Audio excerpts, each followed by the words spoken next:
best friend Courtney had to travel a lot for work. Most of the time, she was able to bring her dog with her, but on this trip, she wasn't allowed. Being the nice gentleman that I am, I agreed to watch her dog so she wouldn't have to put her in a kennel or anything like that. Besides, I love dogs, and I like the idea of some peace and quiet for a few days since my roommates are always partying or doing something crazy. I got there Thursday after work, and Courtney had left a few hours prior. She left me instructions like when to feed her and what she was and wasn't allowed to do. It sounds strict, but it was all normal dog owner things. That night, the dog and I just hung around, ate some junk food, and I binged watched the entire first season of True Blood for some reason. Around midnight, I thought I heard footsteps outside the door. The house was one of those split level homes, so the living room was sort of in the basement. The window was at eye level, and it just sounded like someone was walking right outside the window, but it was too dark outside to see for sure. Her dog sure seemed to think something was wrong too, since she started to growl and look concerned, but she didn't bark and fully freak out. I had just figured that it must have been some squirrel or other animal, and that would explain the dog's actions.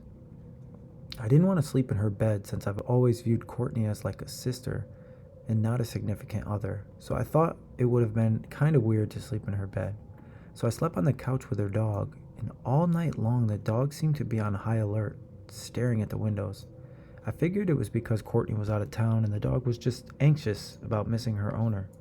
The next day, I forgot about the dog's weird attitude the night prior. I took her to the park, and we spent all day doing fun activities together. That night, I continued my True Blood marathon for some reason, and around the same time as the night prior, I thought I heard the noises again. This time, though, her dog started to go nuts. She was barking and running around the living room. She kept running upstairs to the sliding door and then back to me. I figured she needed to go, and maybe if I let her out, she would catch whatever animals out there and she could finally calm down. I brought her to the door and let her out. As soon as she ran out the door, she sprinted to the back of the yard. I waited in the kitchen while she was outside. My back was to the sliding door, and as I was waiting, I thought I heard the sound of the door opening. I turned around, and standing right outside the door, sliding it open, was a large figure with a green alien mask on. I jumped back initially just in sheer shock and panic. The man looked like he was holding something in his other hand that looked like it glimmered in the floodlight outside of the door. I wasn't sure, but my gut told me that the item was a knife. In my panic, I was completely frozen. The figure was slowly entering the door. Right at that moment, Courtney's dog ran to the door and tried to bite the figure's hand. The intruder grunted and stepped back. I grabbed her dog, slammed the door shut, and locked it. The figure tried to open the door and keep banging on the glass. I grabbed my phone and called the authorities. Once the figure realized what I was doing, he fled into the night. The cops came, and I gave them my statement, and unfortunately there was nothing to be done since there was almost no evidence. I took the dog to where I was living at the time and stayed there until Courtney got home the next day. I filled her in on everything that happened, and given her reaction, it almost seemed like she knew who it may have been, but she wouldn't tell me. She loosely mentioned in passing that some guy she briefly dated was obsessed with her and hated me, claiming that girls can't have guys that are best friends. My gut was telling me that it was this guy, but I had no proof. I remember looking at his profile, and this guy's height and weight were exactly the same as my potential intruder, but again, I don't have any proof other than my gut. I'm so thankful for her dog distracting the guy long enough for me to relock the door. I'm still plagued with nightmares from that evening, and I won't ever forget about that night anytime soon.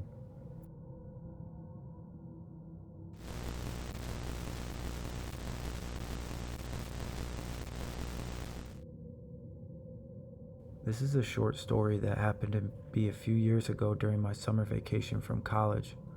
I was living at my parents' house at the time since I hadn't graduated from college just yet. On this particular night, my parents decided that they were going to go away for the night to celebrate their 25th wedding anniversary. I was just cool with having the house to myself for the night. I ordered a delicious and greasy pepperoni pizza and just played video games most of the night. A little after 2 a.m., I decided to finally hit the hay, and I was ready to go to bed. I went to the bathroom, brushed my teeth, and double-checked that all the doors were locked, since I'm pretty compulsive about doing that. After checking and confirming that all the doors were in fact locked, I made my way to the kitchen to grab a glass of water before finally heading to bed. I was filling up the glass in the kitchen sink, and while I was pounding down the water, I happened to look out the window above the sink and see a person just standing there in the middle of the road. Since all my lights were off inside, I didn't think the person could see me, so I felt comfortable just staring at the person. A few seconds later, another person came from the driveway across the street and stood next to the other person. I was officially creeped out now, as both people were just standing in the middle of the street, seemingly staring at my house. A few seconds later, a third person walked out from the different driveway and was now standing next to the other two people. Now 3 figures were standing in the middle of the road, staring at my house. I wasn't as scared as I think I should have been, but I was definitely uncomfortable. I decided to move into the living room and look out of that window since it would have been a better vantage point. And when I looked out of that window, I only saw 2 people now, and one of them looked like they were waving at me. I tried convincing myself that there was no way they could see me, but now I wasn't sure. The third person finally revealed themselves when I heard my doorbell ring. The sound of the doorbell seemed to echo more loudly than ever in the dark and empty house. I snuck to the front door and looked out of the peephole, and there was a woman just standing there. A normal-looking woman with a slightly unnerving smile. Without knowing if I was there, she shouted, "Hey, we were just wondering if you wanted to hang out." I obviously didn't reply because it was super freaky. The woman standing there, she just stood there. The woman stood there smiling for a few minutes and repeated herself one more time. "Hey, we were just wondering if you wanted to hang out." I still didn't answer. They finally left and continued walking down the street and out of sight. I never told my parents, and for some reason, I never called the cops. I'm not sure if this was a prank or if these people intended on harming me in some way. I got chills writing this and reliving that moment. It also freaks me out thinking that these people are still out there somewhere, potentially hurting other people, and that alone will give me nightmares for a very long time.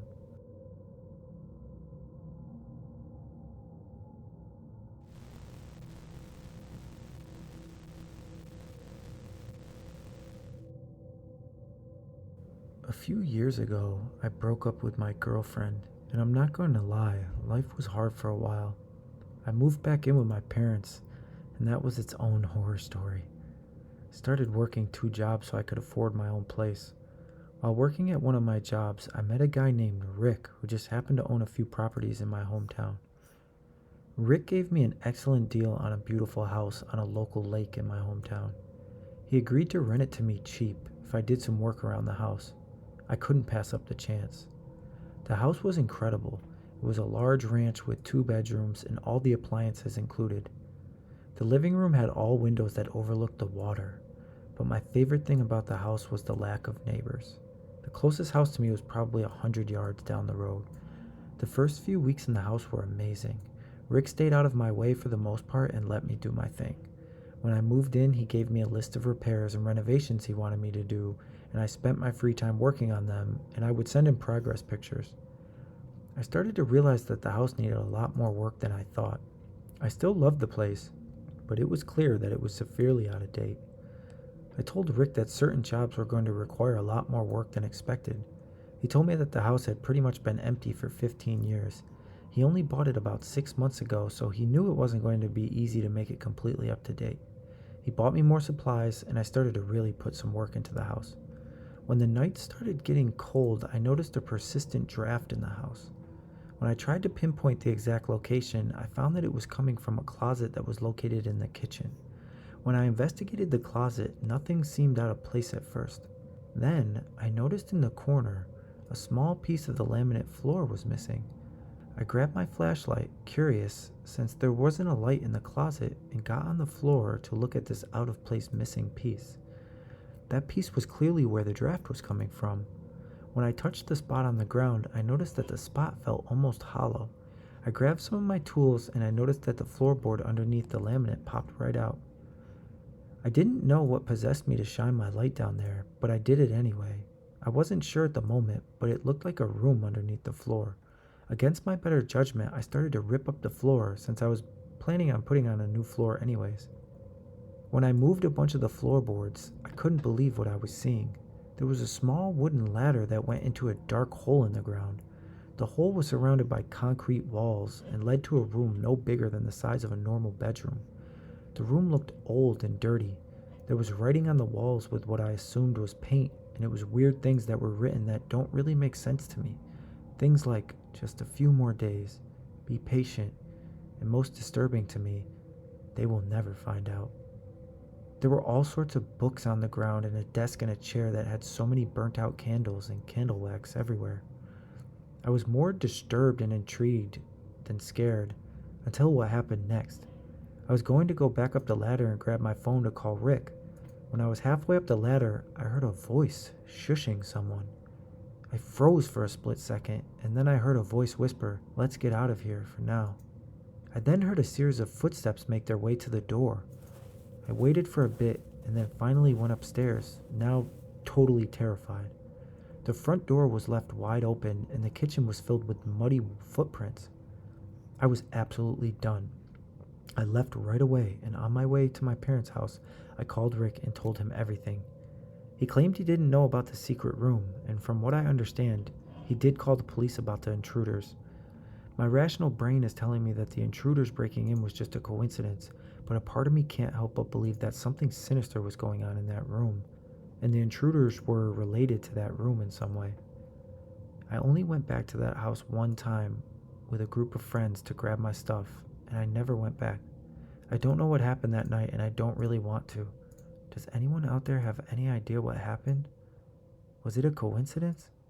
Or did I nearly encounter a fate that could have spelled something much worse for me if I didn't act when I did?